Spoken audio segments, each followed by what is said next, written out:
ปีนี้ก็รู้สึกว่าคิดหนักพี่น้องเพราะว่าถ้าพอโทรมาบอกว่าปีนี้บ่ฮู้ว่าสิเฮ็ดนาได้บ่นะสิได้เฮ็ดนาบ่ว่าซี่นะเพราะว่าน้ำมันแพงน้ำมันเบนซินน่ะลิตรหนึ่งอะ50,000กีบสำหรับเงินคือลาวแพงกว่ารถจักรถ้าเกิดว่าเป็นเงินไทยก็ประมาณ70บาทเนาะแล้วก็ไอ้แก๊สโซฮอล์อะ40,000กีบพี่น้องเป็นเงินบาทก็ประมาณ60บาทเนาะสบายดีสวัสดีครับผมวันนี้เฮาก็สิมาเว้าคือต้นคลิปพี่น้องเนาะเฮาเว้าไปว่าปีนี้ก็รู้สึกว่าน้ำมันแพงคิดหนักพี่น้องเนาะเพราะว่าน้ำมันปีนี้มันน้ำมันแพงอีหยังมันก็แพงปุ๋ยก็แพงเหมือนสินะเนาะก็เลยสิมาเว้าเรื่องนี้แหละพี่น้องผมเฒ่าพอโทรมาซาว่าจะสิเอาจังไดปีนี้สิได้เฮ็ดนาบ่จะได้กินข้าวบ่ คิดนาย เนาะแล้วก็เลยสิมาเว้าพี่น้องเนาะแล้วก็ให้เมียเว้าแน่มีพี่ๆนาๆป้าลุงบอกว่าให้เมียเว้าแน่พี่น้องแบบว่าอย่าเว้าคนเดียวหลายแบบนี้นะคือแบบเอาจริงๆอะเนาะแบบว่าเมียก็เว้าบ่ค่อยเก่งดอกพี่น้องเว้าได้อยู่บ่บ่ได้ เว้าได้เดี๋ยวสิปล่อยให้เว้าเด้อ จังหน่อยเว้าบ่เป็นจังหน่อยแบบ มี FC บอกว่าเจ้าเอาหลาย ไม่เมียเว้าบ่เป็นพี่น้องบ่ฮู้ว่าสิเว้าเป็นเฮาก็คือพยายามที่จะแบบว่าให้พี่น้องป้าๆลุงให้เข้าใจว่าเฮาสิสื่อสารหยังออกไปแบบซี้ แม่ นะ น เฮาก็อยากให้มันต่อเนื่องแบบซี้นะเพราะว่ามีพี่ๆบอกว่าให้เมียเว้าแหน่แต่ถ้าเกิดเมียเว้ามันก็สิบ่ต่อเนื่องว่าเฮาแบบอยากนำเสนอหยังแบบซี้นะก็เลยแบบ เฮาก็เว้าบ่คล่องคือเพิ่น ก็เลยแบบว่าเฮาก็เลยแบบว่าเป็นคนที่แบบว่าเว้าให้แบบว่าเฮาก็เลยเว้าหลายกว่าแบบซี้นะเพื่อที่จะให้พี่ๆน้าๆป้าๆลุงเข้าใจว่าเฮาสินำเสนอหยังแบบซี้นะถ้าเกิดว่าให้เมียเว้านางก็สิเว้าบ่ค่อยเป็นแล้วสมมุติว่าให้เพิ่นเว้าเฮาก็สิลืมคำเว้าแบบซี้นะเพิ่นก็สิเว้าบ่ค่อยฮู้แบบซี้นะแบบบ่เคยเฮ็ดเกี่ยวกับแบบซี้นะพี่น้องส่วนหลายก็ถ้าผู้ใดติดตามเฮาก็สิเห็นแบบคลิปเมียเฮาเขานำแวบๆนะแต่ว่าส่วนหลายหลักๆก็คือสิเป็นเฮาเป็นคนเว้าเนาะออนไลน์แบบซี้นะเนาะก็นั่นแหละประมาณนั้นพี่น้องเนาะ ให้เพิ่นเป็นคนนำเสนอเฮาเขามาแจมน้อยๆสินะ แม่นพอมีหมู่เว้านะพี่น้องมันก็สิแบบบ่เหงาแบบซี้นะบ่คนเดียวมันก็แบบจักสิเว้าหยังแบบซี้นะเนาะการเห็นคลิปนี่มันบ่แม่นว่าง่ายๆเด้การเถื่อเฮาสิได้เฮ็ดคลิปแบบว่ามันต้องให้8นาทีขึ้นถ้าเฮาคลิปเฮาแบบบ่ฮอด8นาทีแบบซี้เรียนมันก็สิบ่วิ่งเลยพี่น้องเหตุผลที่แบบว่าเฮาอยากได้แบบคลิปมันยาวๆแบบสิก็แบบนี้แหละเนาะแบบว่าอีกอย่างเฮาก็แบบว่าเวลาเฮาไปถ่ายนั่นถ่ายนี่เฮาอยากเก็บไว้เบิ่งสิเนาะแบบว่าถ้าผู้ใดติดตามเฮาก็สิรู้เวลาเฮาไปถ่ายตามสถานที่แบบในไทยแบบสินะเฮาก็สิถ่ายยาวๆเพราะว่าเฮาคิดว่าการนำคลิปมันก็แบบเก็บความทรงจำเอาไว้เนาะเวลา แต่ถ้าเป็นคลิปที่มานั่งเว้าไปสิ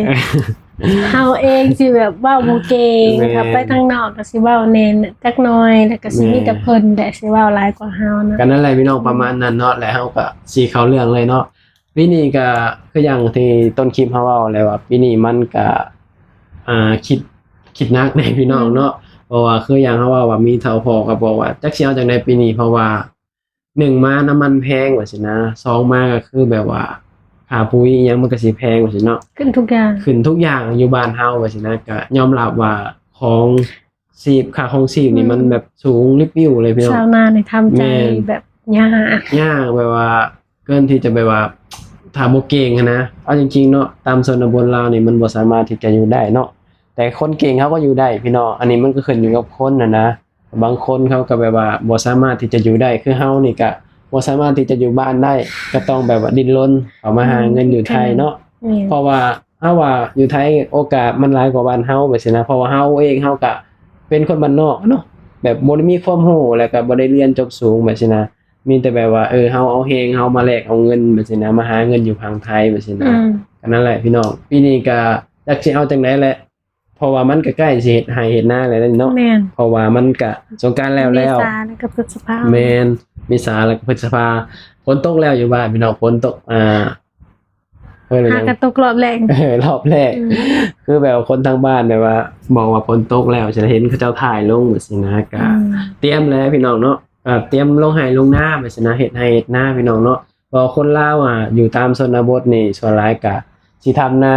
อาชีพหลักๆนะแบบเฮ็ดไร่เฮ็ดนากินข้าวแบบนี้นะทุกครอบครัวก็สิได้เฮ็ดไร่เฮ็ดนาพี่น้องน้อยคนที่แบบว่าซื้อกินแบบนี้เนาะส่วนมากก็สิตามชนบทเฮาส่วนมากก็สิเฮ็ดนาแบบนี้นะบ่ได้แบบว่าซื้ออยู่ซื้อกินแบบนี้นะเนาะนั่นแหละเฮ็ดให้คนลาวหลายคนก็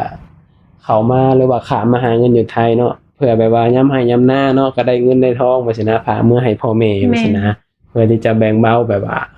ภาระหรือว่าอิหยังแบบนี้นะคือเฮาเองกันพี่น้องก็เตรียมโตแล้วเนาะสิได้แบบหาเงินเมื่อให้พ่อให้แม่แล้วก็ฝากเมื่อใช้จ่ายลูกนำแบบนี้นะเนาะ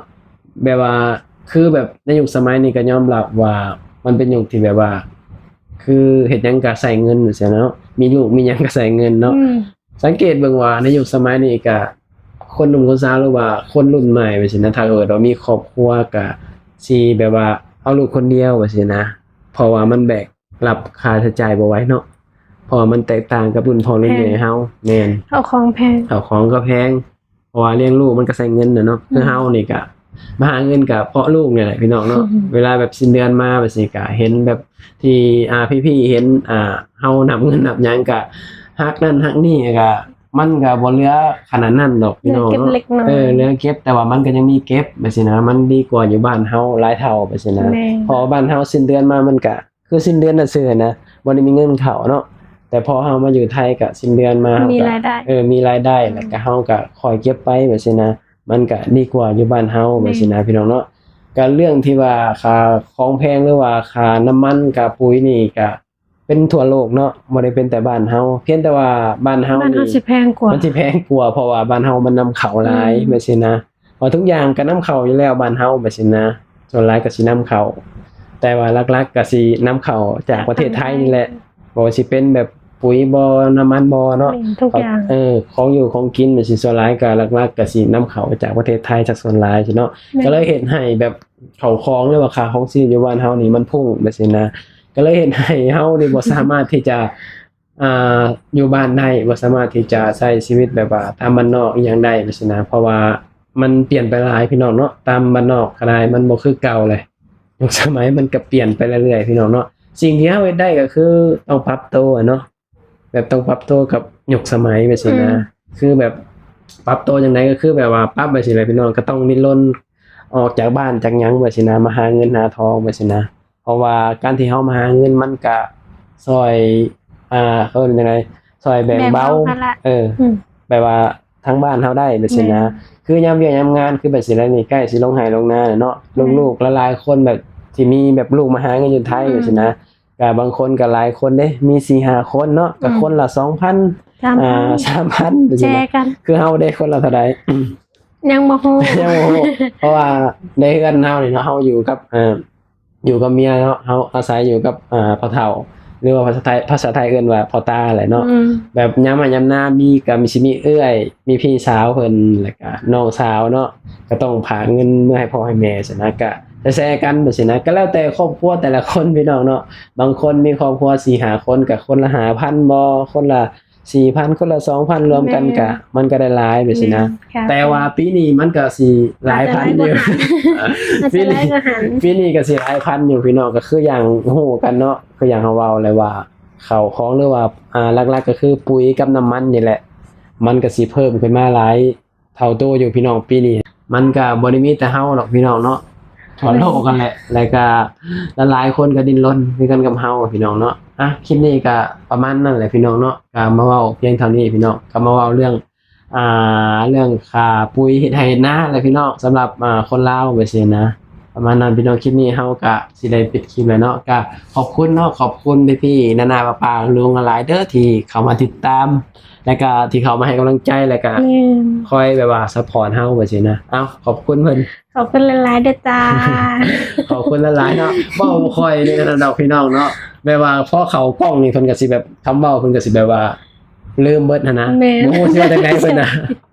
แค่นี้เฮาก็สิปิดคลิปแล้วเนาะขอบคุณหลายๆเด้อที่เข้ามาติดตามแล้วก็เข้ามาเบิ่งคลิปให้เนาะเอาไว้พอกันคลิปหน้าพี่น้องคลิปนี้ก็ไปแล้วเด้อสบายดีสวัสดีครับผม